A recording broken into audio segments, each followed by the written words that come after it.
Following the football competition that ended up badly for everyone who participated in it, the same one where he threw the ball directly to the goalposts of his opponent, he decides that football isn't for him. While that isn't far-fetched, as it is obvious to people who are blind that he is terrible at it, so he decides to go for ping pong game for the school soccer competition. Music. As he joins the ping pong class, the students in the class with him wonder why he has joined that class. They expect that, as the great student that he is, he would have so many skills that he could join the football or handball team.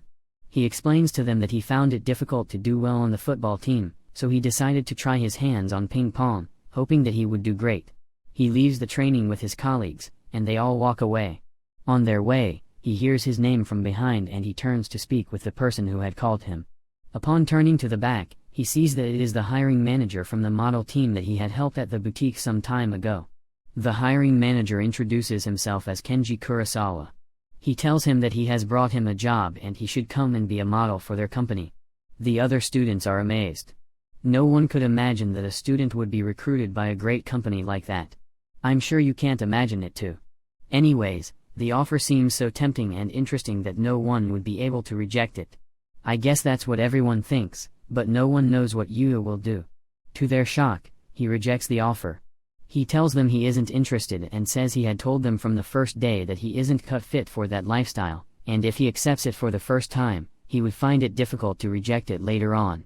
So it is better if he rejects it from the onset. The other students around him find what's happening unbelievable.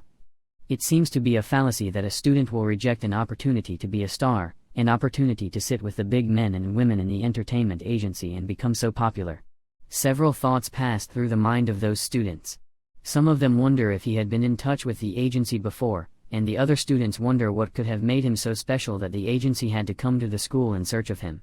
Their questions can't find answers, and it even becomes worse when they see the manager of the agency get angry at Kenji Kurosawa because he finds it difficult to convince Yuya.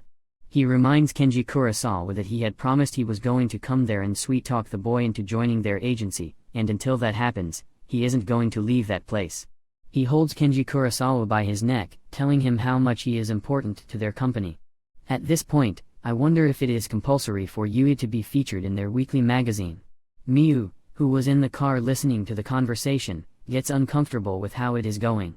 She comes out of the car and she brings out the episode of the magazine she had made with Yuya and shows the students.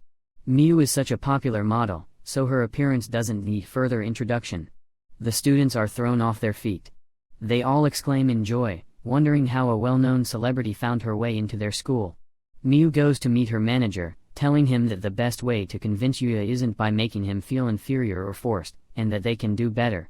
The manager reminds her that the reason he had brought her was so she could convince him that she should do the work she has come to do. Although they all know it is a futile attempt, she goes to talk to him. Before she gets to him, one of the school's student representatives walks beside them, and a flyer she holds falls off. The flyer falls directly on Yuya, and he picks it up. When he does so, the manager sees it as a flyer about the school's sports competition. He asks the students what the competition is about, and when he gets the full information, his brain clicks on another special edition magazine. He decides that he will bring his team to video the competition, and that way, they will get another special magazine with Yuya, without having to beg him and make him join their agency. They will be using one stone to kill two birds, and he immediately drags Kenji Kurosawa so they can meet with the school principal and make the plan. After that stressful school day, Yuya goes back to the other world. That's the only place he gets the peace he wants and lives the perfect life. And as usual, he goes to the forest to fight monsters. He attacks the first monster he finds, and he really finds it difficult to defeat the monster. He struggles with it with his pets, and eventually, he scatters the skull of the monster in the air. He sits with his pets and robs their body, while considering that he is not as strong as he wishes to be. He admits that he is stronger than he was, but he feels he is still weak and he needs to train better. However, he also feels it is going to be impossible for him to increase that greatly if he is going to keep training on his own and he doesn't have anyone to train with him. In a bid to get better, he tells his pets that they should go inside the forest. He enters a path of the forest that he hasn't gotten before, and when he gets there, he feels a very scary atmosphere. He notices some very hard trees, so he uses his magic to find out what the trees are, and he sees that they are called the hard black trees. While he is amazed at how strong the trees are and how he hasn't seen such trees before, he gets distracted. Akatsuki notices that there is a terrifying monster behind them. Wait a minute, who are you? He tries to call his attention to it, but he couldn't get his attention. The monster attacks them, and when he tries to defend himself, he falls off. His pets try to come to his rescue, but he also knows how strong that monster is. He knows if he allows his pets to go to his rescue, it will be their death. He screams at them and tells them to run away. He uses his magic to check the monster, and he sees that it is a mithril boar. Have you ever been in a situation where you know you are confronted by something much stronger than him? That is exactly the situation he is in presently. He could feel the terror of the monster he was fighting against, and the only thing on his mind was not how he will survive, but how his pets will survive. He decides to keep defending himself until his pets run off. Suddenly, he hears a voice deep inside the forest, and the voice says he will help him in that situation. That he is. That has to be the most reassuring thing he could have wanted, but he is also scared that he doesn't know where the voice is coming from. Suddenly, something kicks the boar, and it falls. The creature comes out from inside the forest, and he sees the voice speaking to him as that of a rabbit. The boar regains his strength and tries to fight back, but the rabbit says, "Disappear." And the boar dies. There is a sense of gratitude in his mind, but he also feels fear. Who is this rabbit? Why can the rabbit talk? These are all the questions that are in his mind. He sees that the rabbit is a kick rabbit, and the rabbit says he wants them to show him their kick. Akatsuki goes to show his kick first, but the rabbit says the kick is without hope. Knight goes next, and the rabbit says, although his kick has hope, it is also weak. He goes last. The rabbit comments that he is stronger than the other two, but he has to prove his strength. The rabbit shows them his kick as he kicks the hard trees. The trees fall off in succession. He tells Yuya to do the same, but he finds it impossible. After his futile attempts, the rabbit asks that they train together. They spend the entire day training before they retire to the house. At that point, he doesn't know what the rabbit wants, so he asks.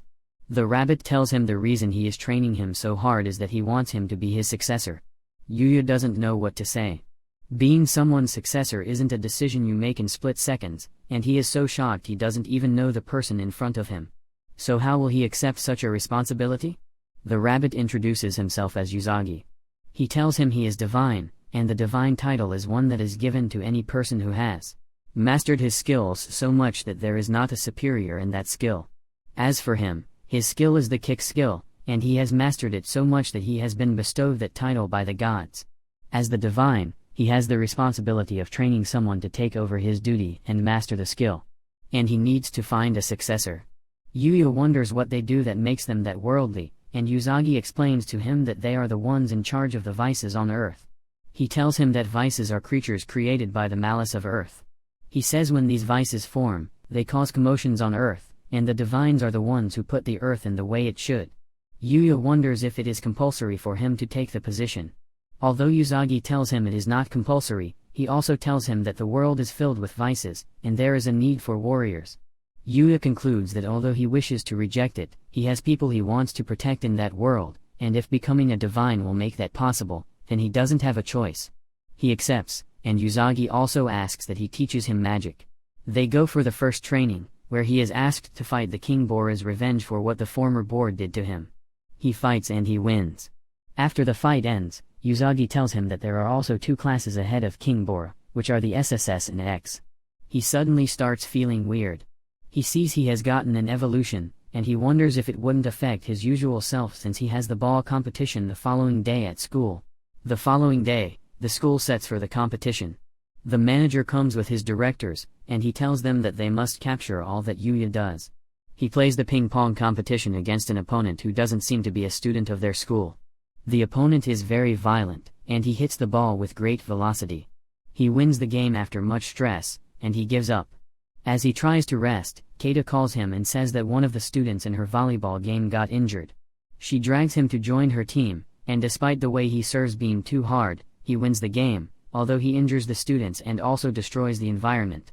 Well, a win is a win. As he tries to rest, he sees Kei Hori disturbed. He goes to where she is playing tennis and sees one of her players is injured. He joins her to play the game. The injured student tells him that their opponent is so strong, and he should watch out for her serve. The boy had been injured after one of the serves hit his face, and his face was swollen. He joins the fight, and he immediately figures her opponent is quite strong, but he keeps holding off, and again, he wins the game. It is all wins for Yuya on this day, although the day was quite stressful for him. On his way home, he sees Kaori, who offers to take him out as a thank you gift for what he did that day. He rejects the offer, and as they cross the road, she asks him to close his eyes. And when he does so, she gives him a peck on his cheek.